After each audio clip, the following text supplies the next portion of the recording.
Assalamualaikum warahmatullahi wabarakatuh. Saya Sunggia Levina dengan NIM 19041344027 dari Prodi S1 Pendidikan IPS Universitas Negeri Surabaya. Video yang saya buat kali ini adalah video keterampilan bertanya yang dilakukan oleh guru saat memberikan pertanyaan kepada peserta didiknya. Video ini dibuat untuk memenuhi tugas mata kuliah keterampilan mengajar dan pembelajaran mikro. Berikut videonya. Baik anak-anak, setelah kemarin kita melakukan presentasi mengenai perbedaan suku di Indonesia, sekarang Bu Guru ingin memberikan pertanyaan kepada kalian. Untuk mengukur kalian sebenarnya udah paham belum sih mengenai materi ini? Udah siap belum kalau Bu Guru ngasih pertanyaan? Ya, Bu. Oke. Sekarang pertanyaan pertama ya. Oke, sebelum masuk ke pertanyaan pertama, masih ingat nggak apa arti budaya? Ingat? Apa Mbak Vina? Budaya merupakan ciri khas dari suatu daerah. Ciri khas dari suatu daerah. Berarti setiap daerah di Indonesia punya ciri khas sendiri ya. Baik itu berbentuk makanan, kemudian tarian, nama daerah dan sebagainya. Siapa di sini yang bisa menjelaskan mengenai perbedaan budaya di Indonesia? Ya, Mbak Vina. Budaya kan merupakan ciri khas dari suatu daerah. Betul. Jadi setiap daerah itu pasti memiliki budaya atau ciri khas yang berbeda-beda, tapi juga ada yang sama. Iya. Terus perbedaan tersebut itu haruslah dihargai satu sama lain. Perbedaannya itu seperti contohnya kayak tarian gitu, tarian daerah itu kalau dari Jawa Timur atau dari Demo, kalau misalnya dari Jogja, kalau di negara itu ada Depok, seperti itu. Terus setiap daerah itu tidak boleh membanggakan kebudayaan daerah sendiri dan membandingkan dengan kebudayaan daerah lain. Oke, terima kasih Mbak Vina. Absen berapa? Absen 16. Oke, tadi Mbak Vina kan bilang nggak boleh ada rasa membangga-banggakan budaya sendiri dan menganggap remeh itu ya budaya lain. Disebut apakah rasa itu? Kita udah pernah belajar.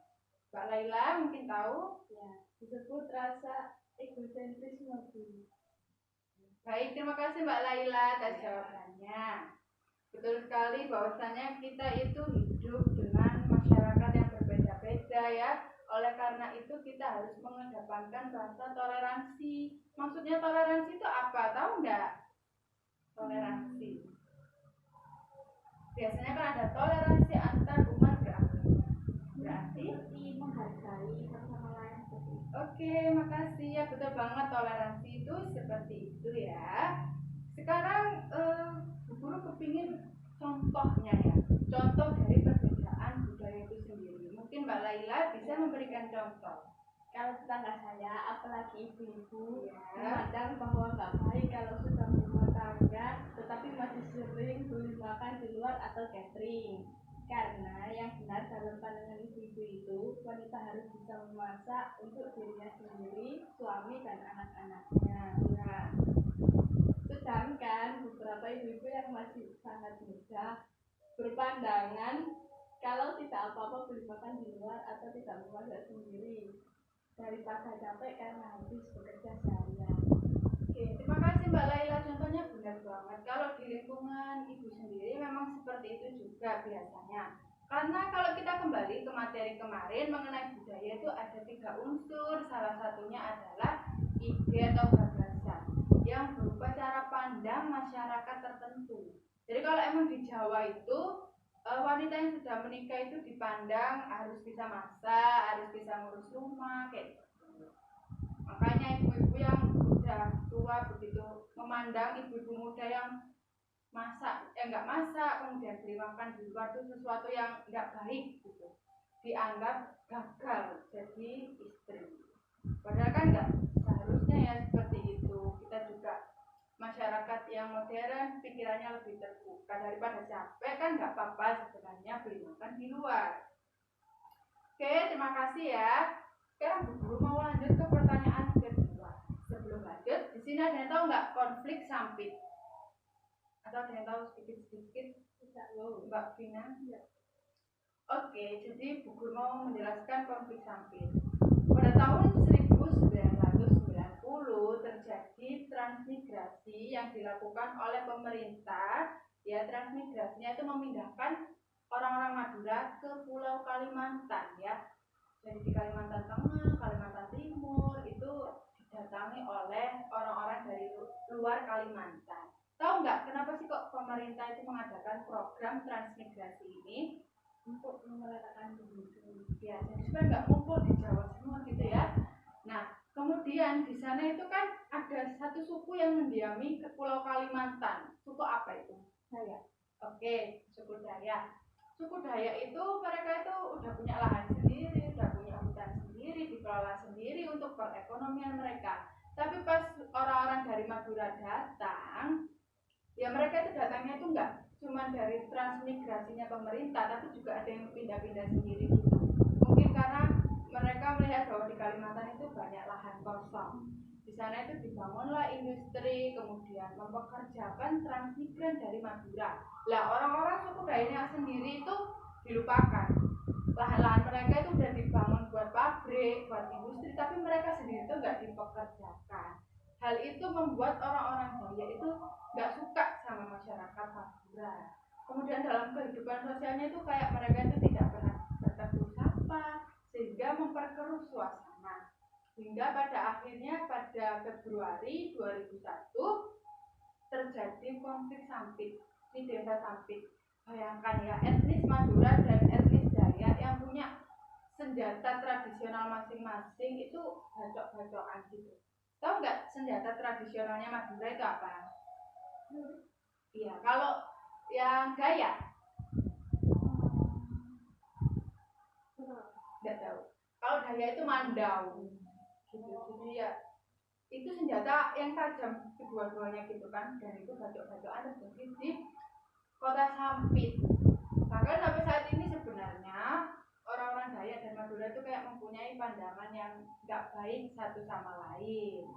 Setelah Ibu menceritakan hal tersebut, Bu Guru mau meminta kalian bekerja sama ya, berkolaborasi sama teman sebangku kalian untuk menganalisis sebenarnya apa yang menyebabkan konflik antar etnis Madura dan Dayak terjadi di kota Sampit. Bu Guru berikan waktu 5 menit, oke? Silakan.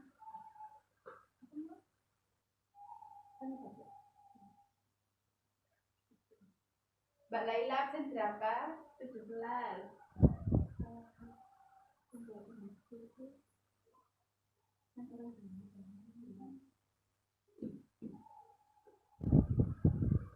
Apakah diskusinya sudah selesai anak-anak? Oke, kalau gitu Bu Guru mau mendengar jawaban dari Mbak Vina sama Mbak Laila terlebih dahulu. Monggo. Ya.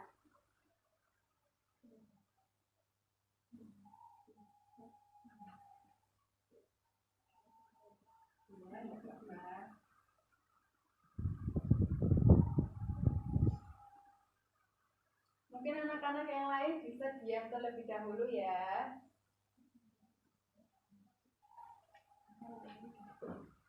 Oke.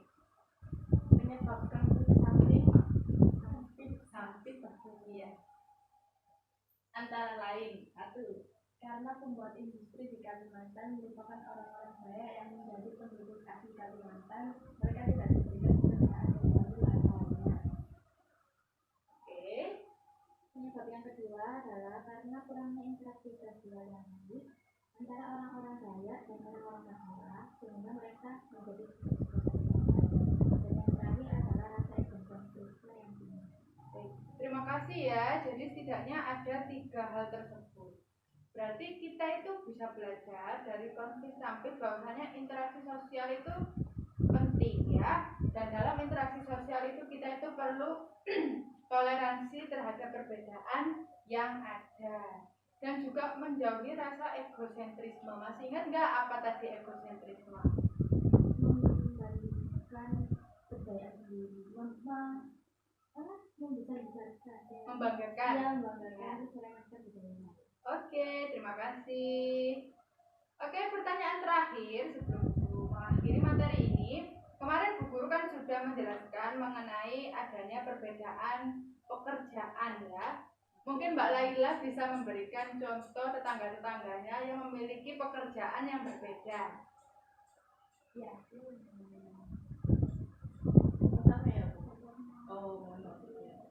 Contohnya seperti ada yang bekerja sebagai guru, polisi, TNI, dokter, dan lainnya. Ya, tapi perbedaan profesi itu kan nggak membuat mereka itu hidup sendiri-sendiri. Kalau TNI harus sama TNI gitu enggak kan ya? Kalau misalkan yang bekerja sebagai pegawai pabrik punya hajatan, yang TNI pasti juga ikut bantu. Kemudian yang ibu rumah tangga juga pasti membantu. Nah, tapi pada era kemajuan teknologi saat ini, kita kan menemui berbagai pekerjaan baru, ojek online, ya kan, les-lesan juga online, mau beli makan online. Nah, kan ada pekerjaan baru yang muncul, dan ada juga kasus waktu itu mungkin kalian pernah adanya kerusuhan antara taksi online dan juga taksi yang offline itu.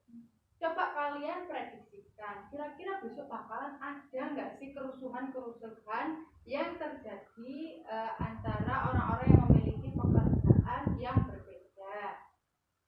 Silakan, siapa yang mau menjawab terlebih dahulu? Ya, Mbak Vina. sepertinya akan terjadi kayak kesulitan gitu karena kan tidak ada yang merasa dirugikan. Jadi itu merasa dirugikan kayak gitu mungkin akan terjadi kesulitan. Gitu ya. Jadi ya, mungkin ada, kalau menurut Mbak Vina mungkin ada pertengkaran yang terjadi karena memang ada pihak yang merasa dirugikan. Mungkin Mbak Laila mau menambahi? Ya Bu, tapi jika ada rasa saling menghormati dan percaya bahwa rezeki tidak akan bertukar, mungkin pertengkaran itu bisa dihindari. Oke, terima kasih Mbak Vina dan Mbak Laila. Kembali lagi, kita itu harus menghargai semua perbedaan yang ada di sekitar kita agar kehidupan bisa berjalan dengan baik. Oke, terima kasih. Materi pluralitas masyarakat Indonesia sudah selesai dan besok kita akan membahas mengenai konflik-konfliknya. Silakan disiapkan ya belajar